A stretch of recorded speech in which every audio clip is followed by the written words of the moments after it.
All right. Well, maybe I'll do a better job today. That's the silver lining. You will do great. Yes, this time we are not starting from scratch. We are starting from experience. Right, exactly. Mhm. So, Thank you very much.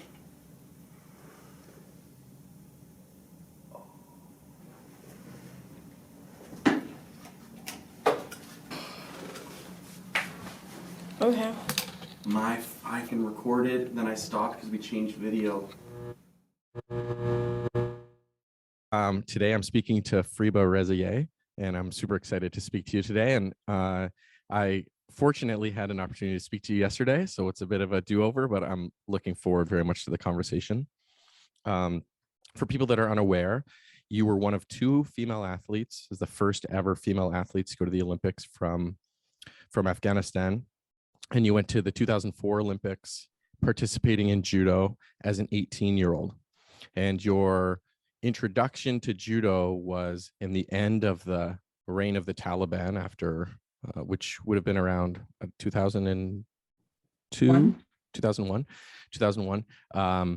A Norwegian Olympic athlete, Stig Travik, helped introduce judo to the region and worked with your coach and worked with you and many other athletes in Afghanistan. Yeah, that is correct. Hi, Josh, and thank you so much for having me in your show. It's a pleasure to be here. Thank you. Yeah, so so it's really amazing to see someone get to compete at that level from a country where doesn't have the strongest roots in judo. The introduction of judo was relatively new, and one thing that I love about the judo community and the IJF is that there's a huge number of countries that get to participate in judo. Over 200 nations practice judo throughout the world, which is much more than most sports, and that the IJF believes it's important to help promote judo in those countries. So when you have Olympic participation, they make sure that athletes that wouldn't always have an opportunity to get to that point, to get to compete at that level, that they get to do that, believing that it helps bring a stronger future to the sport, that you can be a representative of that sport. And in a case like yours, I don't think they could have done a better job in getting to have a representative of the sport for Afghani men and women. Yeah, it was a significant part of the history when I competed at the 2004 Olympic Games. We were 5 athletes. We were 2 girls, and the other girl was, she was a runner, and the 3 boys, one was also a runner, and one was a boxer, and the third one was a wrestler. And to show the world that Afghanistan also had athletes, and we had female athletes who wanted to compete at the 2004 Olympic Games and compete at that level, and to set a precedent for the world, as well as for gender equality, as well as women's rights and judo sport as well. A lot of people say that congratulations on being the first judoka to compete in the Olympics from Afghanistan, represent Afghanistan. That was not just in sports of judo, it was also in the whole sports, all the sports, and it was the first time. And yeah, it was a significant, it was life-changing, not only for myself, but for the Afghan women and Afghan girls as well, because my participation was a sports revolution, and it set a precedent for the youth, for the young generation as well, back in 2001, that women are equal and they can participate at the games and practice judo as anybody else. And our dojo was not supposed to be co-ed, but because one of my judo coaches who believes in gender equality, and he supported women's rights and girls' rights to sport and education, he opened a dojo for both genders.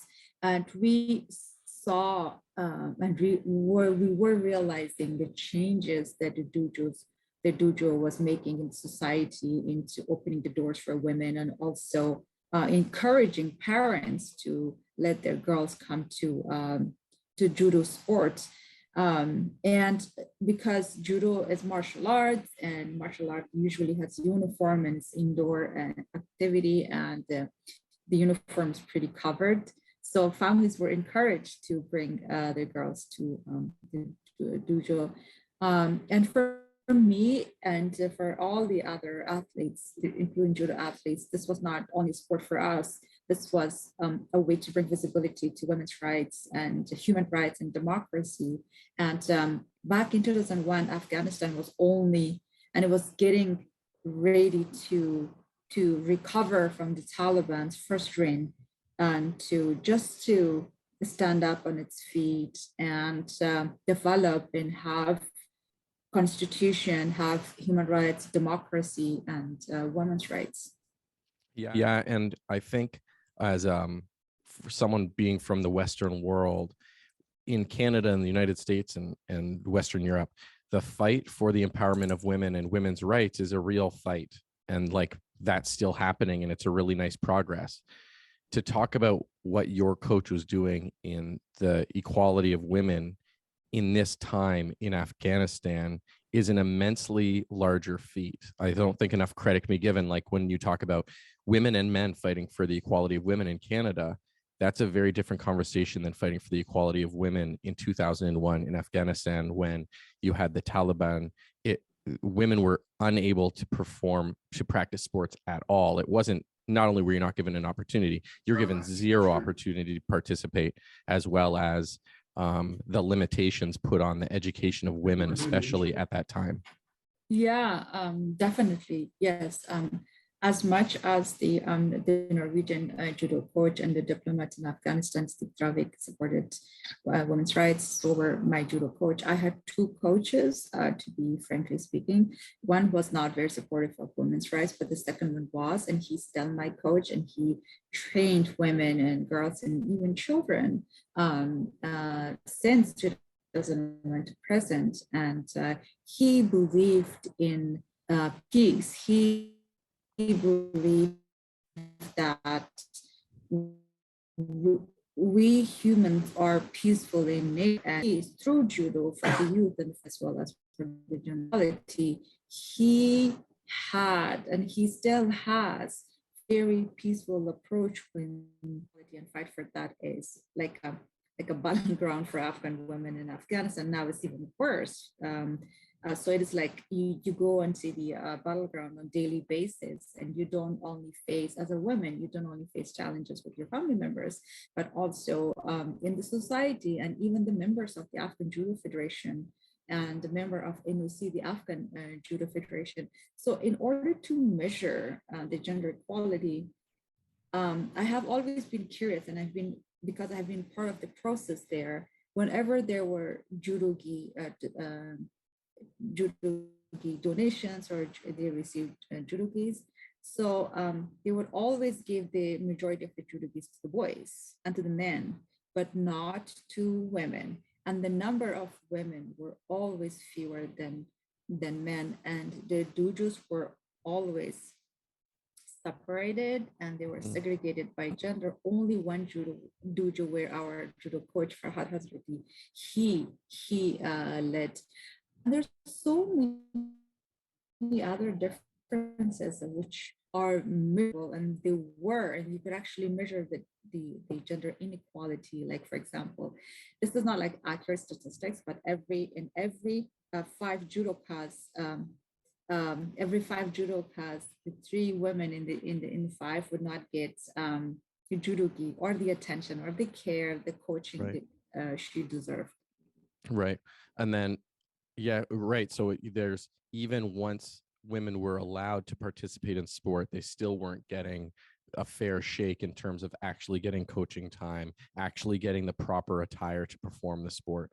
And one other thing to that same point that that the IJF allowed and changed for was they allowed for a sporting version of the I don't want to use the wrong term, but for the hijab,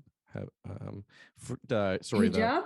the hijab. Hijab, Yeah. yes. So women can wear those as a part of their sport, which gives more allowance to women based on their based on their religious background, that they can perform the sport of judo and still have more of a covering than is normal, which is great.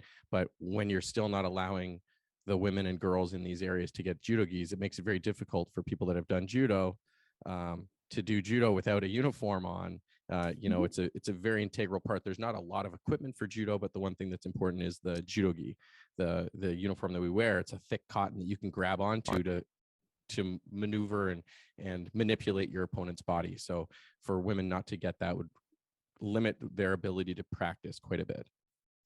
Yeah, exactly. I am proud of the IJF that they allowed hijab, and that should be absolutely to the player.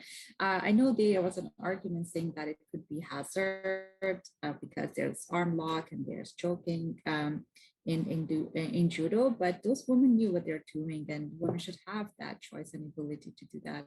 Yeah, and in Afghanistan, first of all, the majority of the girls were not allowed by their family members to go practice judo.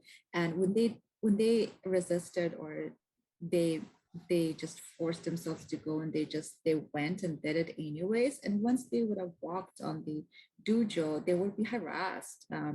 They would be harassed by some coaches, by the male and their male counterparts, and the just general guys in the dojo area. So 1.5 hour of training, us, the girls, would only spend like probably 25 minutes to 45 minutes of that time, like an actual judo. The rest, we would be like constantly fighting that we deserve the equal attention for the coaches as well. We deserve to have a proper judo gi. I remember first time when they received these new judo gis, and I was like, I want one judo gi too. And they gave all the good ones, the new ones and the good ones to the boys. And they gave me this judo gi. It had a big hole on the side, and it was torn. And then they were like, oh, Friba, you can have this. So you could see the injustice there. And definitely. But sports, and especially judo, played a vital role in educating the society, educating the families. And my coach cultivated a culture where the families could come and see their daughters play sports and interact with the coaches and interact with the boys in the dojo as well. So that gave them a comfort, and also built the trust between the coach and the parents and the families. When I say parents, in Canada, when you say parents, it's just mean like parents of the minor children. But in Afghanistan, the culture is different. Even if a woman is, say, 20, 21 years old, she's still received or seen as the property of her parents, especially father and older brother, not so much as the mothers. So the parents, these girls who are like in their 20s, they would still come and supervise them and monitor them, like how parents would do here with children, because the majority of time women are not seen as her full person, or like equal to men. She can be responsible, she can be trusted, so they are treated as a second citizen, as in children as well. But we did it. Afghan women did it. When I started judo, we were only 3 girls in the entire country. We were only 3 teenager girls. There were other girls as well, but they were very young. They were like 9, 8 years old. But we were only the 3 teenagers. And we wanted to play sport. And the more the society and our family members pushed us, the more we rebelled against them, the more we wanted to come and we challenged them. And it was very difficult. My dojo was about 45 minutes to 1 hour walk from our home. And my family could not afford a car, and I was not allowed to ride a bike because girls are not allowed to ride bicycles. So I would walk, and usually I would go for my judo training after my classes. I was at high school at that time. So I would walk, and whenever I walked on the streets, I would get harassed verbally and physically until I made it home. And when I came home, and then my family members, not everyone from my family members, but when Mhm. I say family members, I also mean like extended family members. They Mhm. would get mad at me and they would always discourage me from going to sport because of my gender. Right. So, in terms when you were talking about sort of the parents overseeing the daughters, even if they were adults. So, I guess in that sense, it's like for a long period of time or extended times, or maybe it's happening again now, which we'll get to, is the men and older siblings would look after, in a sense, but sort of as if property, the younger sister or daughter until they were wed, and then it was sort of viewed upon the same way by the husband, I'm guessing. Is that how that? That is correct, how you explain that. As an Afghan Muslim woman, I can confirm that, yes. Mhm. This episode is brought to you by the Northwest Territories Judo Association. I am proudly the executive director and head coach. Our focus is on making judo accessible throughout the territory, developing students from grassroots to high performance. We're incredibly fortunate to have the support of school districts, town, recreational programs, as well as the territorial government. Please check us out at any one of the links listed below. Right. And then, so you do this amazing thing and you continue to push that and inspire young women. And then you go on to moving to Canada and getting your university degree in political science from the University of British Columbia, which is amazing, and keep this connection to all these women in Afghanistan.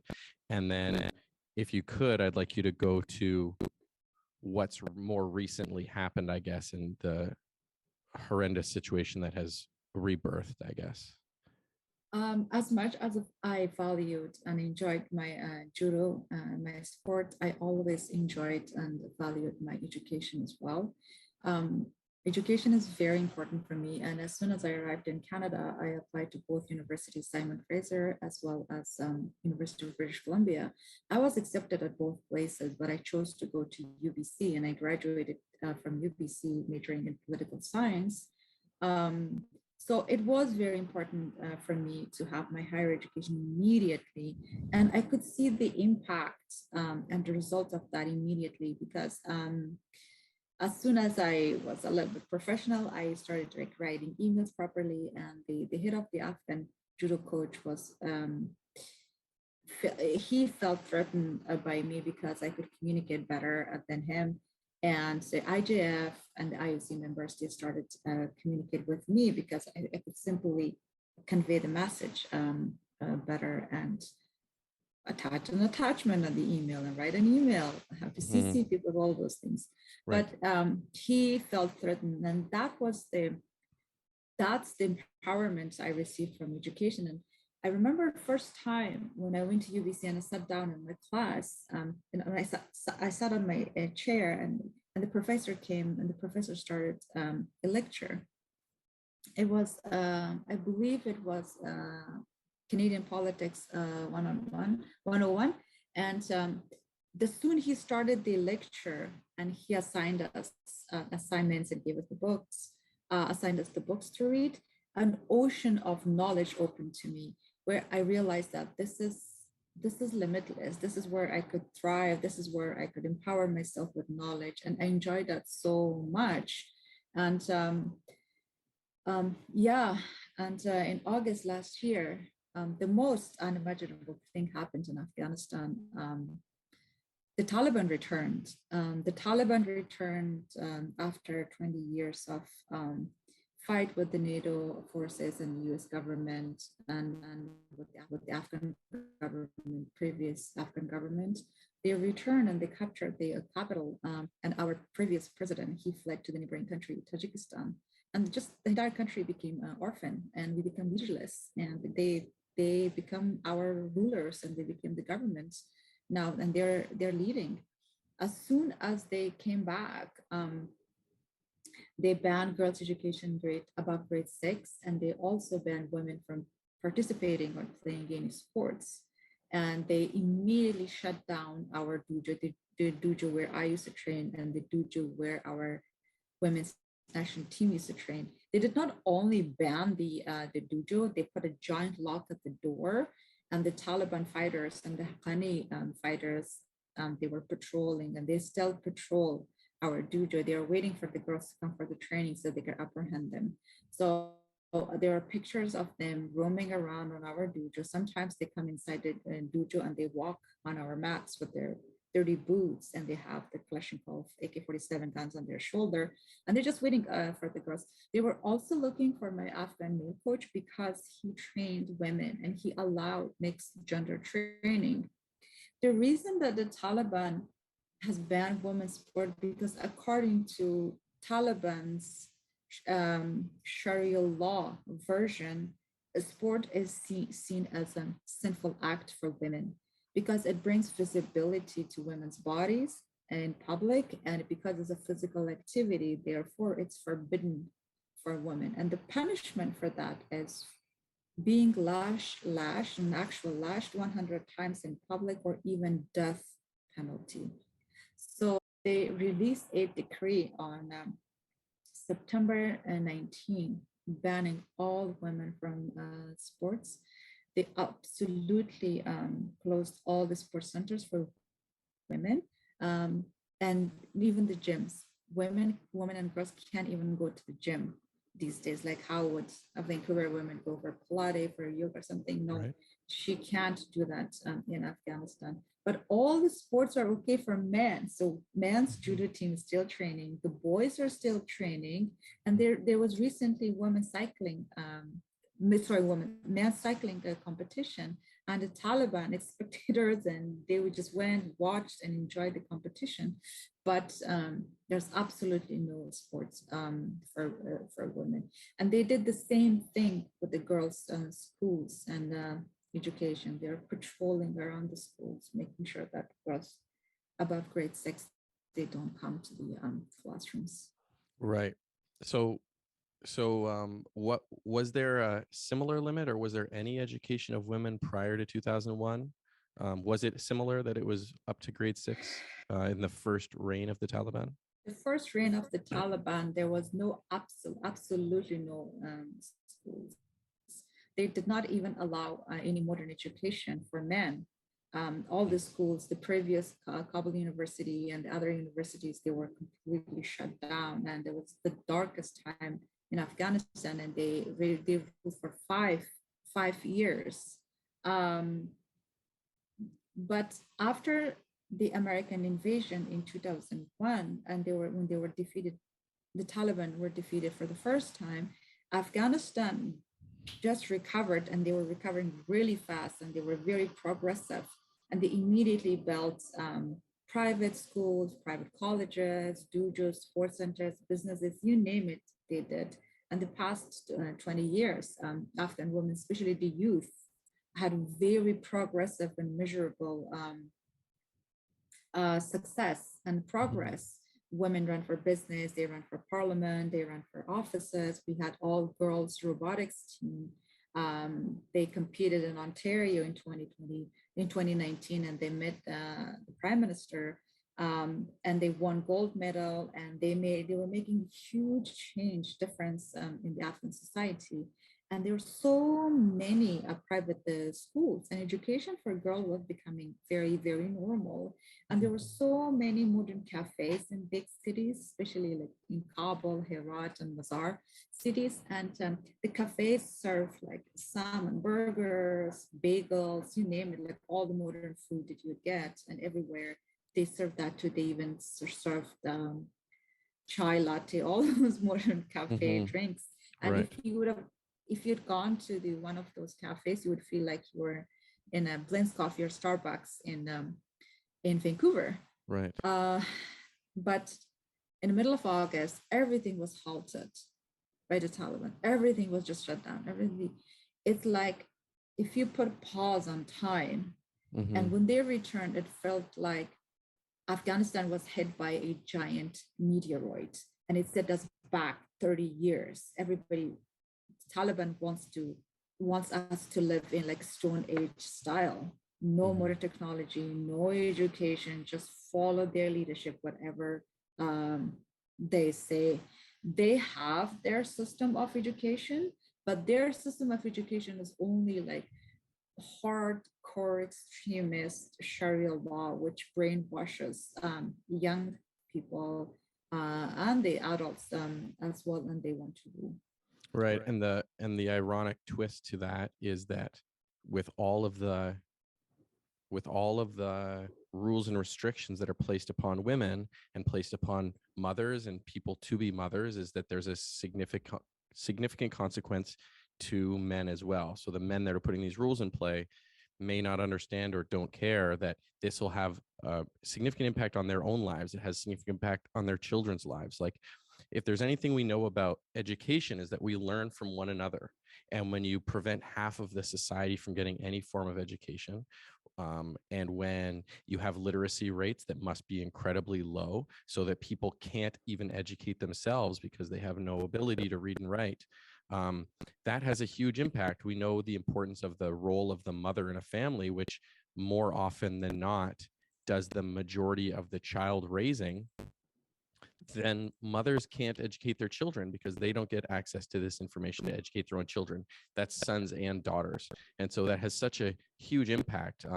I read at one point that the most powerful way to change the most powerful way to change and bring a country out of poverty is to educate women. That is shown over and over and over again as the most powerful tool that you can use. And to overtly prevent that is such a damaging impact on the society. It has a damaging impact on the whole world, because like yourself, you left Afghanistan and you live somewhere else. So, people from Afghanistan move other places. So the whole world is losing the potential impact of the amazing thing that Afghani women can do, and Afghani sons as well, because they're not educated by these women as well. Yeah, absolutely. They're also doing a lot of damage to themselves. This hurts themselves as well. And they're not realizing that, because their children need education.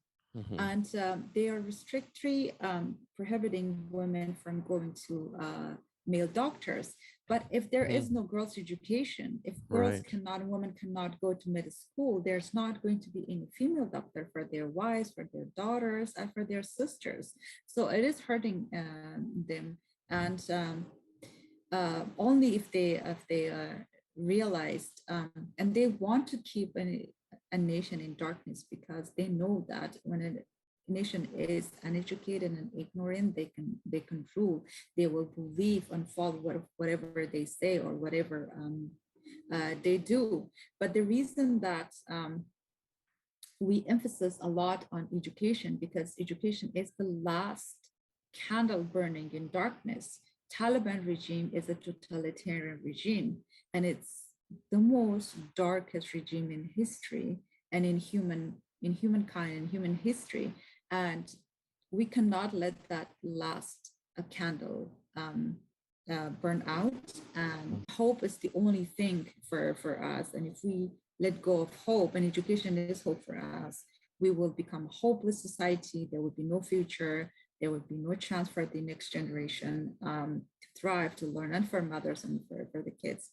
Therefore, we merged and we started the Women Leaders of Tomorrow organization. We actually started our work and projects way before the Taliban returned, and when the government collapsed, because our values on women's sports and girls' education, women's education, we remained firm believer of our principles, and we are committed even more than before to our projects. And when the Taliban returned, they forced all women and girls to stay at home.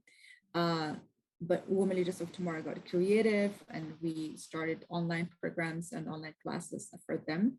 We have English language tutoring program as well as mentorship program. It's a one-on-one mentorship program where teachers and mentors are all volunteers. They're recruited volunteers, and then they're recruited from North America, and they're connected with their students or learners back in Afghanistan.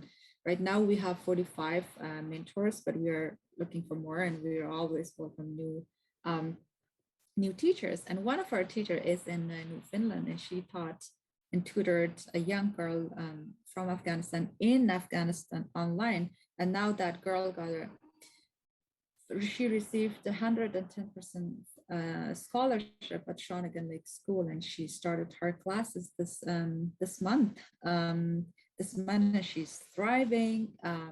We also had the sports component GOAL. It's GOAL, which stands for Girls of Afghanistan Lead. And this was a leadership through sport for Afghan women. So they become instructors, teachers, as well as professional athletes. And we were very successful and we were very lucky with partnering with NPU Judos in Japan and Tokai University. And two of our prominent judo athletes traveled to Tokyo with me back in 2019, and they received professional and advanced judo training from Sensei Kenji at Tokai University. And this was the first time these girls were traveling for the first time internationally. And when they went back, one of them became a prominent judo athlete and a competitor. And the second one became a judo coach and sports coach to one of the private schools in Afghanistan. And throughout our advocacy and communication, collaboration, and dedication, we were able to assess another girl from Afghanistan with full mentorship and advocacy with IJF and International Judo Federation, IOC, to compete at the Tokyo 2020 Olympic Games. And she did. She competed as a member of the IOC's refugee team. And that was 100% Women Leaders of Tomorrow's work, because we advocated on her behalf and we provided her mentorship with one of our coaches in England and with my Afghan judo coach, Farhad Hazrati. And our third and main component and objective of Women Leaders of Tomorrow is that we find and match young qualified Afghan women with the scholarships in North America. We did this before the Taliban, but we are still doing it and we are committed now, because scholarship is the only way that these girls are able to have access to education and be able to graduate successfully from colleges, university, even high schools like Shawnigan Lake School, to complete, because all the schools are closed for them in Afghanistan. So the thing I want to highlight is, I mean this as an incredible compliment, but there's so many amazing things you're doing, and it's so much information that I'd like to, if it's okay, somewhat recap some of the things you highlighted, because to do what you've done is such an incredible thing. As a father of two children, as a person that's coached judo for 12 years, I like to tell myself, if you can make an impact on one person, how powerful that can be. And when you see it in that individual, I coached a child that had significant learning disability in high school. He became an international athlete, and working with him for that period of time and the bond that you have is such a powerful thing. So you got a woman, you were integral in getting a woman a full scholarship that wasn't only 100%, it was more than that. So costs above that 100%, incidental costs of living and doing that, as well as her being able to leave a horrific situation and become educated in Canada, where women weren't allowed to be educated at all. And then it had been a ceiling and put it at grade 6. So she's in university in British Columbia, in large part from what you've done. So already incredible. Then you were able to bring people to Tokai University. So people that don't fully know, there's two meccas, I would say, of judo in the world. One is the Kodokan. It's the birthplace of judo. It started in a small temple. It's now this incredible facility that I've yet to see. One day I will, in Tokyo, Japan. The second is Tokai University's dojo, which is probably produced more Olympic gold medals than any other dojo in the history of judo anywhere on earth. So you work with someone who becomes an Olympic athlete, and you work with someone who gets more involved in coaching, and they get to go to the Tokai University, which is a mecca. And then on top of that, a woman gets to compete in the Olympic Games through the IOC, from the connection that you have and from knocking on that door until they allow you in to get someone to that place, is just such an incredibly powerful thing. Like, I think many people would feel so lucky to get to do one of the aspects of what you've done. So I think what you're doing is just such an incredible and powerful thing that you should be very proud, obviously. And I feel very fortunate because of our connection to this judo community, and also because of this connection that you now live in the country that I live in, that I was like, oh, I need to reach out to this person. I've read a little bit of your story, and I need to have a conversation with you.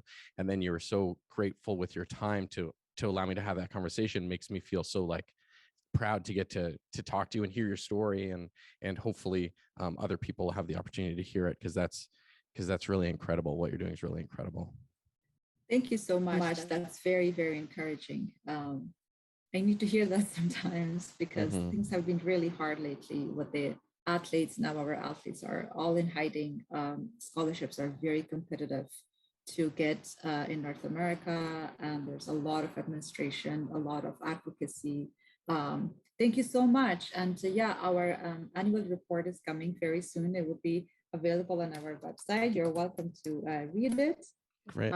So it highlights the accomplishment that the organization had, not myself, because we have board members, we have volunteers, we have members, we have a lot of members. Actually, we have teachers in the program, we have students, athletes, everyone. But yeah, I would like you to read the annual report. It will be ready sometimes after June 9th. And yeah, I have to give a lot of credit to all this work, to be able to work for Judo, because I love the philosophy of Judo when it says Tai Sabaki, the control of mind and body, because once you have control of your mind and body, you can control your life, basically. You can control your surroundings, you can be aware of your surroundings, you build confidence, you learn how to interact with people, you learn how to build confidence step by step, and you also learn how to be humble. Another good thing about Judo is when you go on the Judo mat, you become very humble, because everybody's in the same uniform. You take off your shoes and you train with everybody else with different backgrounds from different countries, different culture, different religion, different ages, different body size. So it makes you humble, because there's always someone better than you. There's always someone wiser than you. So you have to, it keeps you on your toes, like, oh, I can't be proud, I cannot be obnoxious person here, because there's someone else. I have senseis, I have the coaches, and I'm always and constantly learning. So that is the education part of the Judo, which I really like. When I came to Canada, I used to go to Stevenson Judo Club as well as the Burnaby Judo Club, and I used to train a lot. But after I got busy with UBC full-time studies, and I needed a job and to establish myself in Canada, I got a bit busy. I wasn't able to go regularly, but now that I am, I train with the law enforcement on Sundays, with the police Judo. Every Sundays from 1:30 to 3 p.m. we have women's classes only, and in these classes, there are so many Afghan newcomers from Afghanistan. Unfortunately, due to influx of Afghan refugees to Canada, there are many women, and these are the women who never done judo or any sports before in their lives, but they come in the judo, they try on the uniform. Usually they like the white one than the blue one, and they tie their belts and they just roll. They just roll on the mat. They just enjoy. They just have fun. One time, there was a new judoka, white belt, and she came in. We taught her how to do somersault. These women who never done a somersault in their lives before, because they never had the opportunity back in Afghanistan. And she was only 24 years old. And she got into cry.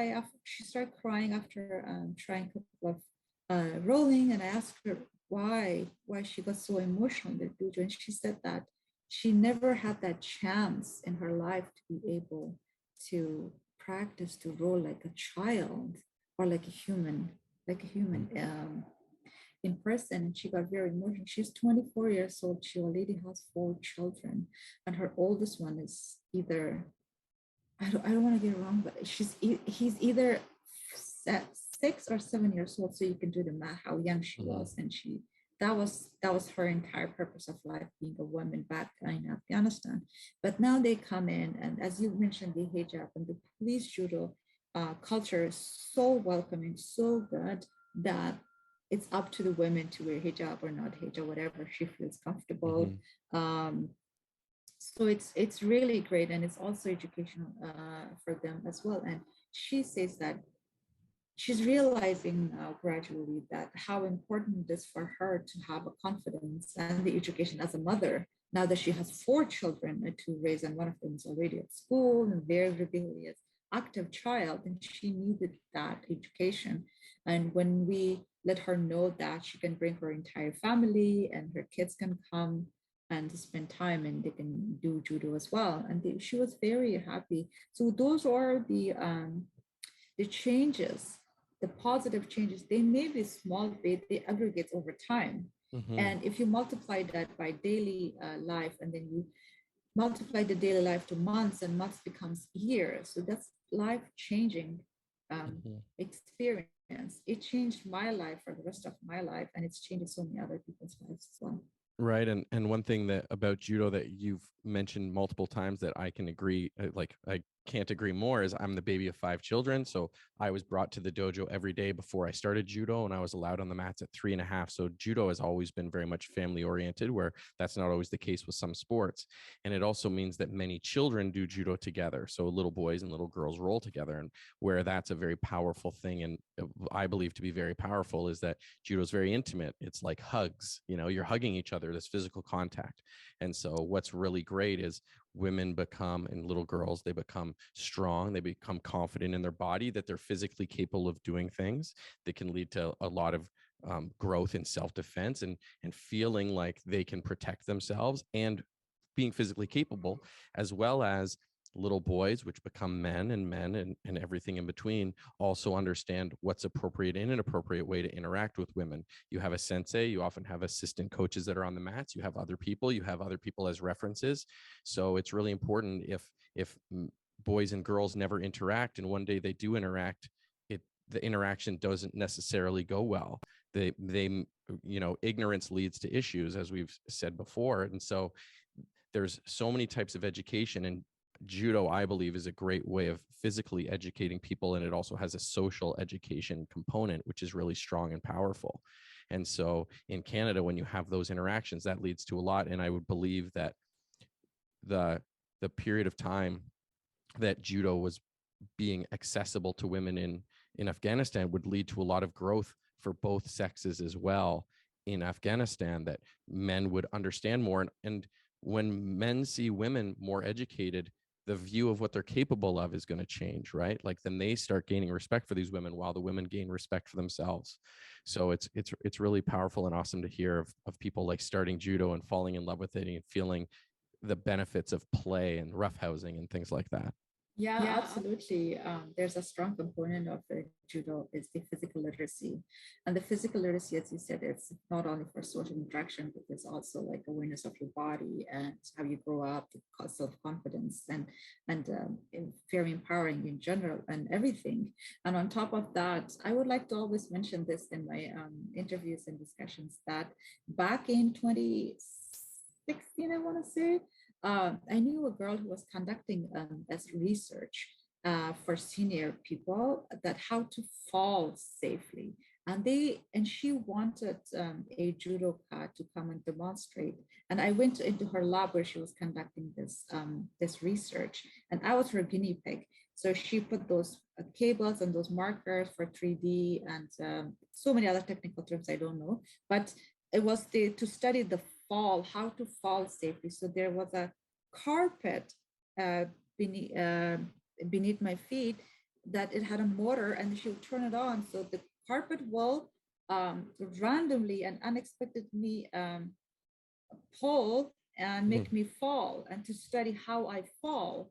Right. How a judoka falls versus how a non-judoka person falls. Right. So her study was conducting non-judokas, when they fall, they usually tend to put their hands on the ground immediately in a straight line where it's very vulnerable. So the natural reaction would be to prevent your body from falling on the ground. So you will put your arm, your hand on the ground immediately, and then that could lead to breaking your arm because your body cannot hold, your arm cannot hold the entire weight and could fall on concrete or other places. But when judokas fall, whenever I fell, as soon as the carpet would move immediately very fast, I would fall and roll with it instead of blocking the fall with my arm.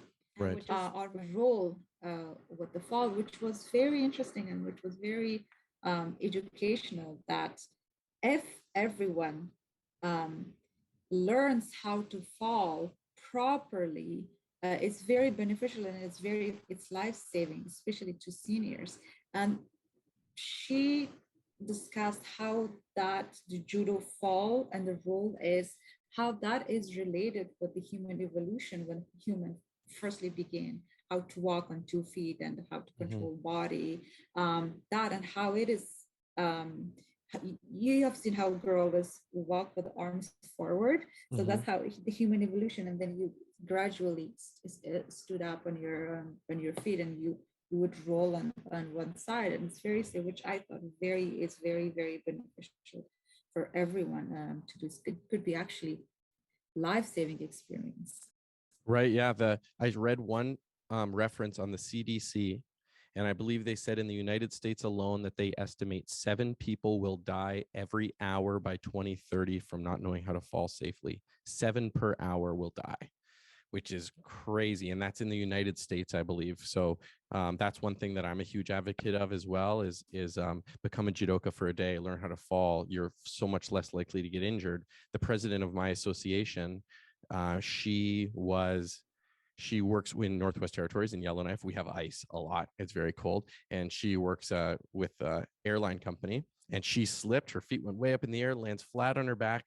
And her boss was standing right there. And Chantel got up and brushed off her arm and went, "I'm fine." And her boss was like, "What just happened?" But when you've done it enough, it becomes natural. Falling in a safe manner becomes natural. It's such an important tool. And the less likely you are to get injured and the more comfortable you feel falling, the more likely you are to stay active, whether that's in high performance sport, whether that's when you're elderly and carrying your own groceries, or if you're playing soccer. It doesn't matter what it is. If you're going to get hurt, you're less likely to continue to do it. And when you get up and you have a minor scratch, you're like, "Oh, that could have been bad, but it was great." The one that got me is the first time I ever went snowboarding. I don't know if you've ever gone snowboarding, but living in British Columbia, you may have gone down some mountains. First time I went snowboarding, every time I leaned on the back edge of the board would kick out and I'd land flat on my back. And one time down the hill, I must have fallen 25 times. And I got to the bottom. Obviously, I was not a great snowboarder. And so I got to the bottom, and all that was wrong was my hands were red. And I just thought, if that wasn't me, if that wasn't a judoka, at some point I would have broken something, because I fell fast and hard a number of times. So yeah, I'm such an advocate for like the power of learning how to fall and how important that is in everyday life. And we see it all the time. People walk outside down the street, they slip and fall, and you just see it. And if your whole body weight lands on one small joint like your wrist, that's going to be a very bad day. So yeah, I'm such an advocate for teaching people how to properly do break falls. So it's awesome that you see it the same way. Yeah, thank you. Yeah, and I used to assume this, and beings we think that because our natural instincts will protect us. I know how to protect myself when I fall, but actually we don't know how to fall properly. This is a learning opportunity. It's a learning process for us, how to fall safely and how to recover immediately. And I fall a lot because I'm clumsy. I don't watch where I'm going. I could slip my foot easily on a rock at the beach, or even like a edge of the carpet. But because I got used to falling on the judo mats, I'm not afraid to fall. I have fallen on concrete, on sand, on grass, even in winter in Canada on black ice, but it was not so bad as if I didn't know how to fall. I remember during winter, I was in Langley visiting a family member. I slept on black ice on the street.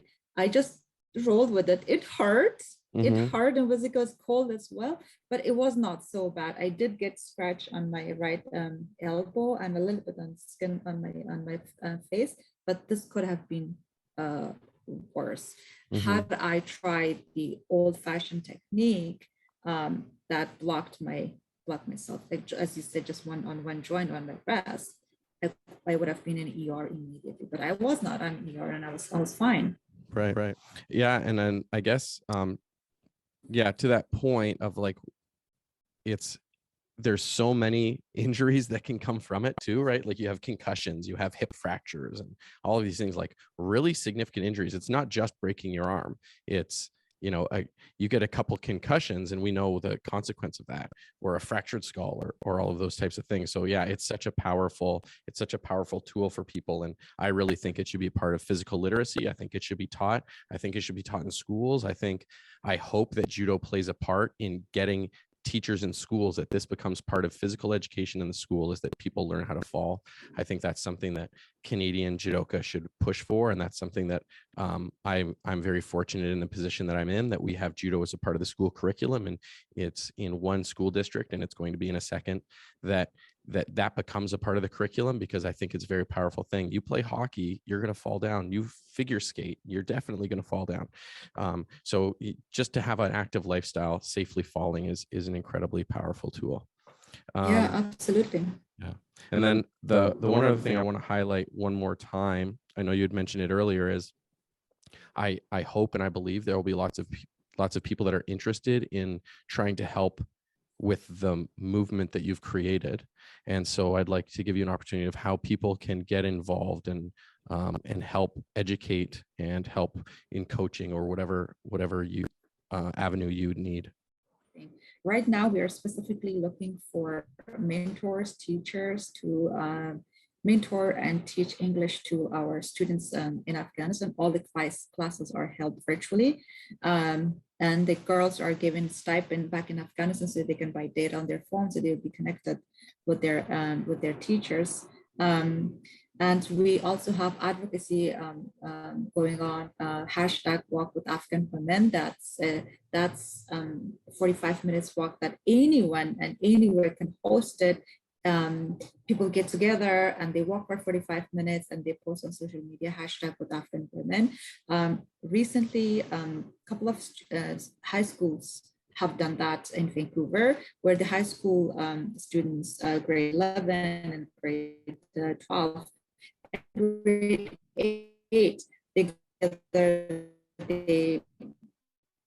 made giant signs, hashtag Walk with Afghan side, to bring awareness, to bring visibility to the issue, and advocate on behalf of those girls in Afghanistan who can't advocate for themselves. Also, join the organization. If you are a judo coach, we would be honored to have you. We have many judokas in Afghanistan who are just sitting at home. They're doing nothing these days. So we would love to connect you with them. And this is a one-on-one mentorship program. And the privilege and the honor of this program is that our teachers will get to spend one-on-one time with the students, and they will see the progress, the growth, and how the student tries from the beginning to the end. For example, our teacher in Newfoundland. And you can always visit our website. If you are interested and anybody's interested, they can send us an email at info@womenleaders.ca. And we have many volunteers and members who will answer that email, and we will get back to you as soon as we can. And just, visit the website. Let us know what can you help, what are your interests, and we will go from there. Thank you so much. Awesome. Thank you very much. And I hope we cross paths again soon.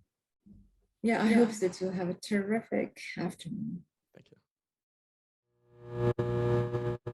you.